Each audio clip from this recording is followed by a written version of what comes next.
Monsieur le Président, Messieurs les membres du bureau, honorables députés,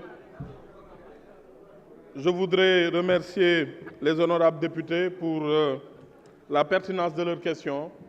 Ils ont pris le temps de passer en revue beaucoup de sujets importants pour les consommateurs sénégalais, pour les citoyens sénégalais.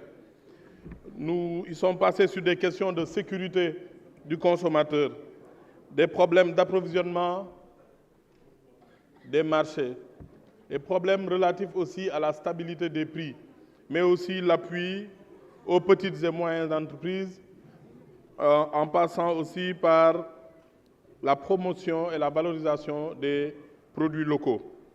Monsieur le Président, je voudrais tout d'abord rappeler les missions confiées au ministère du Commerce, de la Consommation et des PME. C'est d'abord l'approvisionnement des marchés.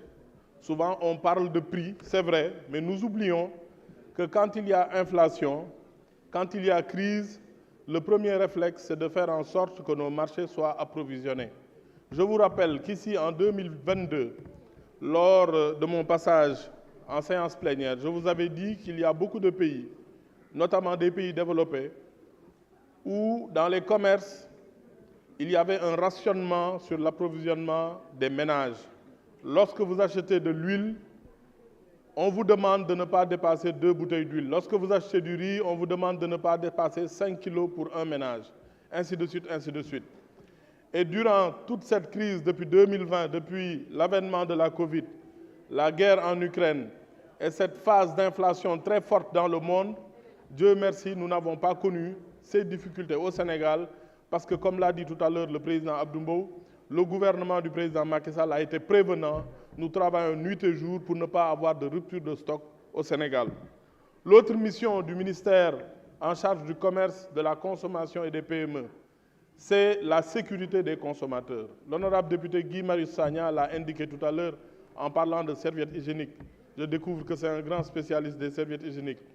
Mais la réalité, c'est que sur des produits de cette nature,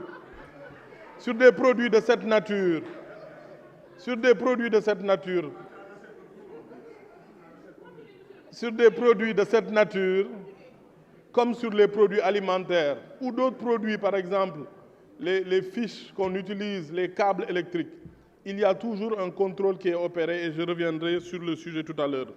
L'autre point qui intéresse le plus les honorables députés et les citoyens, c'est la question de la stabilisation des prix. Souvent, dans le débat, l'honorable député Aïb Dafé l'a dit, souvent on veut qu'on compare nos prix à l'extérieur parce qu'on estime que Dakar est plus cher que les autres villes.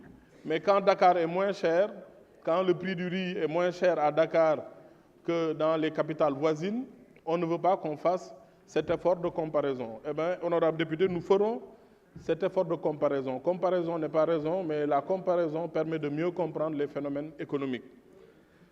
Et le dernier point, c'est l'appui aux PME. L'appui aux PME, les petites et moyennes entreprises. En faisant le calcul tout à l'heure, vous l'avez noté, entre l'appui aux PME avec les structures d'appui aux entreprises, les questions relatives à la promotion des produits locaux, sur les 24 milliards que vous voterez aujourd'hui pour le ministère du Commerce, de la Consommation et des PME, sachez que 11 milliards vont à l'appui aux PME. Donc la question de l'appui aux PME n'est pas une question vaine.